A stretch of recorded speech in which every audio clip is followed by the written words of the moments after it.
আসসালামু আলাইকুম। আজকে আমি তোমাদের বই থেকে কয়েকটা অঙ্ক সমাধান করে দেব। আজকে আমি তোমাদের সাথে আলোচনা করব সমান্তর ধারা থেকে কয়েকটা অঙ্ক সমাধান করে দেওয়ার চেষ্টা করব। তো প্রথম ক্লাসে এবং দ্বিতীয় ক্লাসে তোমাদের সাথে আলোচনা করা হয়েছিল অনুক্রম কাকে বলে, ধারা কাকে বলে, অনুক্রম এবং ধারার মধ্যে পার্থক্য কী, এবং সমান্তর ধারা কাকে বলে, সমান্তর ধারার অঙ্ক করতে গেলে আসলে কোন ধরনের সূত্র লাগে, এবং গুণোত্তর ধারা কাকে বলে, গুণোত্তর ধারার অঙ্ক করতে গেলে কয়টা সূত্র লাগে সেই সম্পর্কে ডিটেলস আমরা প্রথম ক্লাসে এবং দ্বিতীয় ক্লাসে আলোচনা করেছি। তো আজকের ক্লাসে যারা নতুন তারা আমার ধারা এর প্রথম এবং দ্বিতীয় ক্লাসটা দেখার পরে আজকের ক্লাসটা দেখলে সবচেয়ে ভালো হয়। তো যাই হোক, আজকে তোমাদের 13 নম্বর অধ্যায়ের 13.1 সমান্তর ধারা থেকে 5 নাম্বার অঙ্কটা আমি তোমাদের জন্য সিলেক্ট করেছি। এখানে প্রশ্ন করা হয়েছে 2 - 5 - 12 - 19 ... এই ধারার সাধারণ অন্তর কত এবং 12তম পদ নির্ণয় করো। অর্থাৎ এখানে দুইটা জিনিস জানতে চাওয়া হয়েছে, একটা হচ্ছে সাধারণ অন্তর, একটা হচ্ছে 12তম পদ। তাহলে এখানে যেহেতু প্রশ্নের মধ্যে কোনো সমষ্টির কথা নাই, সমষ্টি নির্ণয় করতে বলে নাই, তাই আমার এই সূত্রটা ইউজ করার দরকার নাই। ঠিক আছে, যদি প্রশ্নের মধ্যে সমষ্টি নির্ণয় করতে বলে যে 10টি পদের সমষ্টি বা 12টি পদের সমষ্টি বা 20টি পদের সমষ্টি নির্ণয় করো, সেই ক্ষেত্রে আমরা এই সূত্রটা ইউজ করব। তাছাড়া এই 1 নাম্বার সূত্র ইউজ করলেই কিন্তু অঙ্কটা হয়ে যাবে। একটু ভালো করে লক্ষ্য করো, আমরা জানি যে কোনো ধারার প্রথমে যেটা থাকে তাকে প্রথম পদ বলে এবং প্রথম পদকে এ দ্বারা প্রকাশ করা হয়, এবং সাধারণ অন্তরকে আমরা ডি দ্বারা প্রকাশ করি। সাধারণ অন্তরটা কীভাবে বের করে, দ্বিতীয় পদ তারপরে হচ্ছে আমাদের সূত্রের মাইনাস দ্বিতীয় পদ মাইনাস প্রথম পদ, তার মানে দ্বিতীয় পদ এটা হচ্ছে সূত্রের মাইনাস, আর এটা হচ্ছে আমাদের প্রথম পদ হচ্ছে 2। অর্থাৎ এই 2 নাম্বার পদ থেকে 1 নাম্বার পদ মাইনাস করলে সাধারণ অন্তর পাওয়া যাবে, তার মানে -7। এটাই কিন্তু আমাদের সলিউশন, অর্থাৎ সাধারণ অন্তর বের হয়ে গেল। এখন আমাদেরকে বলা হয়েছে যে 12তম পদ নির্ণয় করো। এখন আমরা জানি যে nতম পদের যে সূত্রটা, nতম পদ ইকুয়াল টু হচ্ছে a plus n - 1 into D. সুতরাং আমাদেরকে বলা হয়েছে 12তম পদ। এর পরিবর্তে যেহেতু এখানে আমি 12 বসিয়েছি, কারণ 12তম পদ নির্ণয় করতে বলা হয়েছে, তাহলে এর পরিবর্তে আমি এর মানটা বসাবো এবং এর পরিবর্তে ঠিক 12, এবং এর ডি এর মান কত, -7। দেখো ডি এর মানটা হচ্ছে -7। 2 প্লাস এখানে হচ্ছে 12 থেকে 1 মাইনাস করলে 11 হবে, -7, 2 - 7 -75। তাহলে আমাদের এই 5 নাম্বার অঙ্কটি শেষ হয়ে গেল। এখানে প্রশ্ন করা হয়েছে সাধারণ অন্তর কত, সাধারণ অন্তর হচ্ছে -7 এবং 12তম পদ হচ্ছে -75। এখন আমি তোমাদের সাথে পরবর্তী যে অঙ্কটা সেটা নিয়ে আলোচনা করব। তো বন্ধুরা, তোমাদের সাথে এখন আমি আলোচনা করব 6 নাম্বার অঙ্কটি নিয়ে। তোমাদের বইয়ের 13.1 যে সমান্তর ধারা রয়েছে সেখানে 6 নাম্বার অঙ্কে বলা হয়েছে 8 + 11 + 14 + 17 ... এই ধারাটির কততম পদ হচ্ছে 392। একটু ভালো করে লক্ষ্য করো, এই ধারাটি কিন্তু 3 করে বৃদ্ধি পেয়ে সামনের দিকে অগ্রসর হচ্ছে, অর্থাৎ 8, তারপরে 11, তারপরে 14, এভাবে 3 করে বৃদ্ধি পেয়ে এটা হচ্ছে প্রথম পদ, দ্বিতীয় পদ, তৃতীয় পদ, চতুর্থ পদ, এভাবে কত নাম্বার পদে আমাদের এই 392 আছে সেটা কিন্তু জানতে চাওয়া হয়েছে। এই ধারার কোন পদ হচ্ছে 392। তাহলে এই ক্ষেত্রেও কিন্তু আমার কোনো কিছুর সমষ্টি নির্ণয় করতে বলে নাই, কোনো কিছুর সমষ্টি নির্ণয় করতে যেহেতু বলে নাই, তাই এখানেও আমাদের এই সমষ্টির সূত্রটা ব্যবহার করব না, শুধুমাত্র এই সূত্রটা ব্যবহার করলে অঙ্কটা হয়ে যাবে। একটু ভালো করে দেখো, যেহেতু এখানে প্রথম পদ a = 8, সাধারণ অন্তর হচ্ছে d = এই দ্বিতীয় পদ, তারপরে মাইনাস, এটা হচ্ছে আমাদের সূত্রের মাইনাস। যেহেতু সাধারণ অন্তর মানে হচ্ছে দুটি পদের পার্থক্য, আর পার্থক্য মানে হচ্ছে তোমাকে বিয়োগ করা ছাড়া পার্থক্য বের করতে পারবে না। এখন ধরি nতম পদ হচ্ছে 392। এখন আমরা কি জানি nতম পদের সূত্র। তোমাদের অনেকের প্রবলেম হয় যে আমরা এই nতম পদের সূত্র এটা ইউজ করব নাকি nতম পদের সমষ্টির সূত্রটা ইউজ করব। যেহেতু এই ক্ষেত্রে সমষ্টির কোনো কথা উল্লেখ করে নাই প্রশ্নের মধ্যে, তাহলে কিন্তু সমষ্টির সূত্রটা আমরা ব্যবহার করব না, শুধু প্রথম সূত্রটা ব্যবহার করলে অঙ্কটা হয়ে যাবে। nতম পদ হচ্ছে a plus n - 1 into D. তাহলে তুমি নিজে এখানে ধরেছো যে ধরি nতম পদ, অর্থাৎ nতম পদ এর পরিবর্তে তুমি 392 ব্যবহার করতে পারবে। এর মান হচ্ছে 8, আর n এর মানটা বের করতে হবে, n এর মানটা নাই এখানে 392 8 প্লাস 3n, এই 3 দ্বারা যদি আমি n কে গুণ করি 3n হবে, আর 3 দ্বারা 1 কে গুণ করলে -3। একটু ভালো করে করো, আর আমার সাথে সাথে তোমরা তোমাদের পড়ার টেবিলে প্র্যাকটিস করবে, ঠিক আছে? তাহলে অঙ্কগুলো বুঝতে পারবে। এই 8 আছে এখানে প্লাস আর 3 মাইনাস, এই দুইটা যোগ বিয়োগ করলে +5 হয়। 392 - 5 = 3n। এখন যদি আমরা এখানে মাইনাস করি তাহলে হচ্ছে 287 হবে 3n।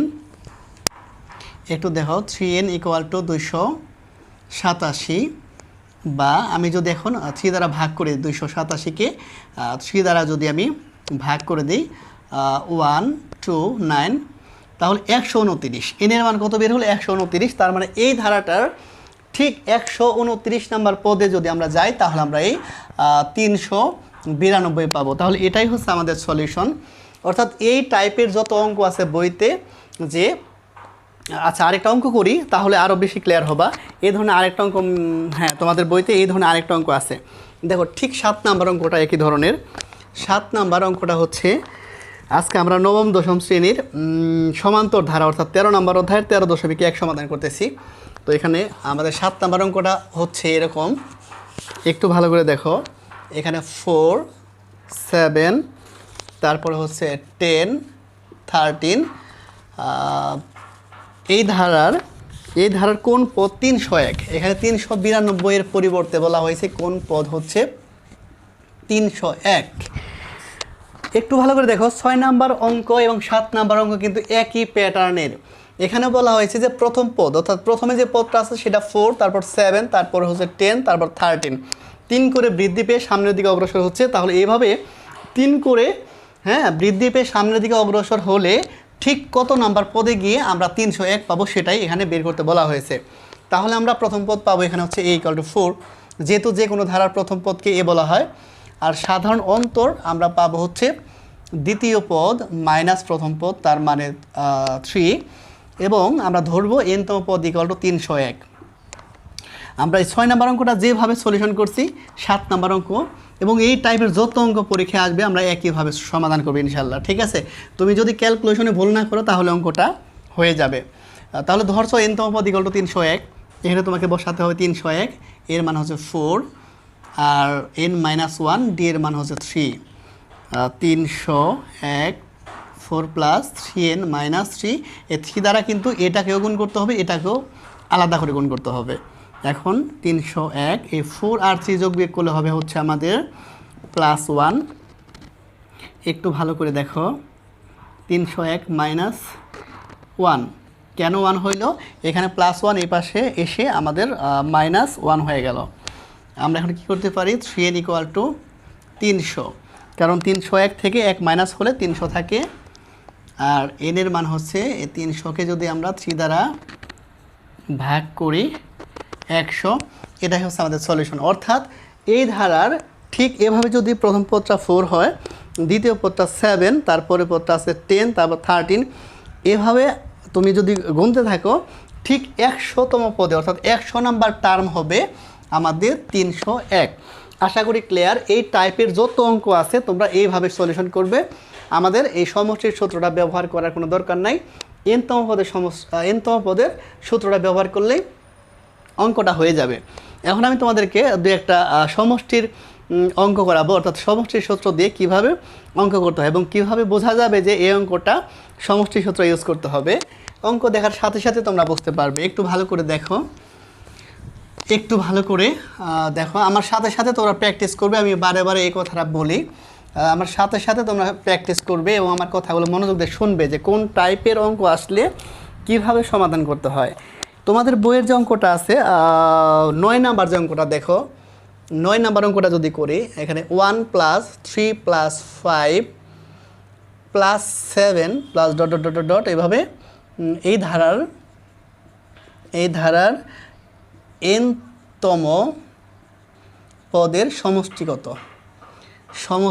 কত এই দেখো অঙ্কের মধ্যে কিন্তু সমষ্টি কথাটা উল্লেখ করা হয়েছে, তার মানে এক্ষেত্রে আমাদের এই সূত্রটা আমরা ব্যবহার করব, এই সূত্রটা ব্যবহার করব। যদি পদের সংখ্যা উল্লেখ করে দেয় কখনো যে n-তম পদের সমষ্টি নির্ণয় করো, অর্থাৎ 10তম পদের সমষ্টি নির্ণয় করো, তাহলে আমাদের ওই সমস্ত অঙ্কের ক্ষেত্রে কখনোই এই সূত্র ব্যবহার করার দরকার নাই, এটা ব্যবহার করার দরকার নাই। এটা ব্যবহার না করলে অঙ্কটা হয়ে যাবে যদি পদের সংখ্যাটা উল্লেখ করে দেয়।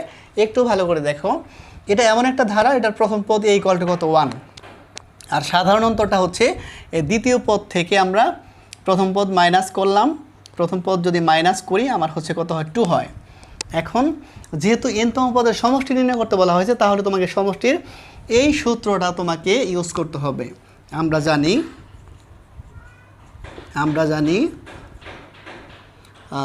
n-তম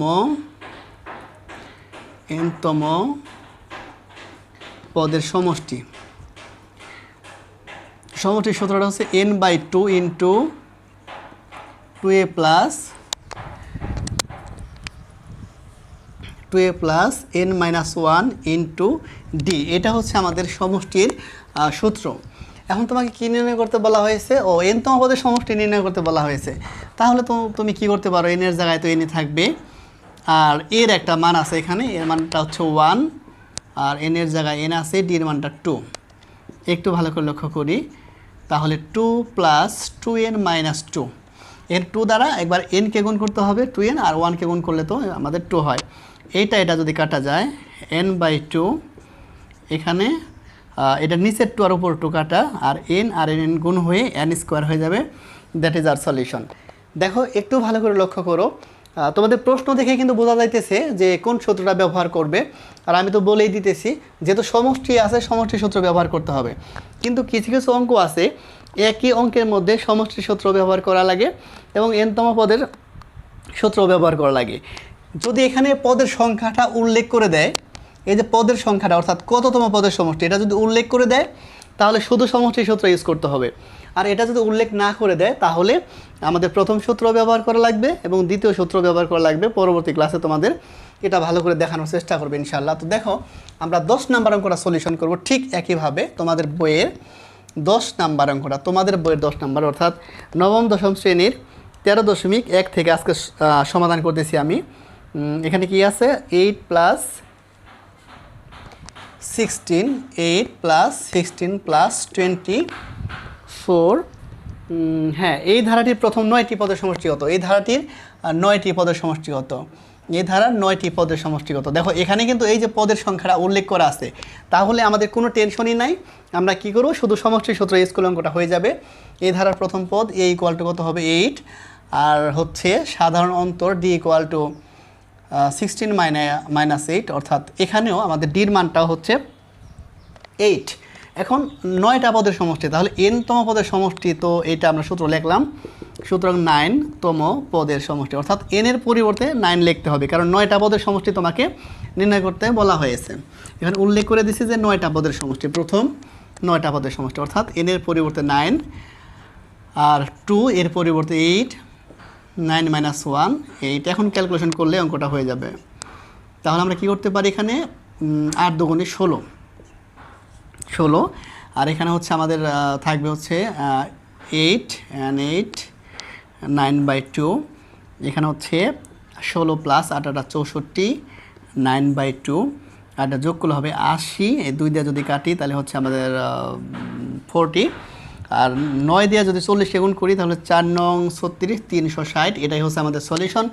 তার মানে আমাদের বইয়ের যে 10 নম্বর অঙ্ক আছে যে 8 + 16 + 24, এই ধারার এভাবে যেমন 1টা 2টা 3টা পদ দেওয়া আছে, ঠিক এভাবে এই ধারাটা অগ্রসর হয়ে 9টা পদ যোগ করলে অর্থাৎ 9টা পদের সমষ্টি কত হবে সেটা আমরা বের করে ফেললাম, সেটা হচ্ছে 360।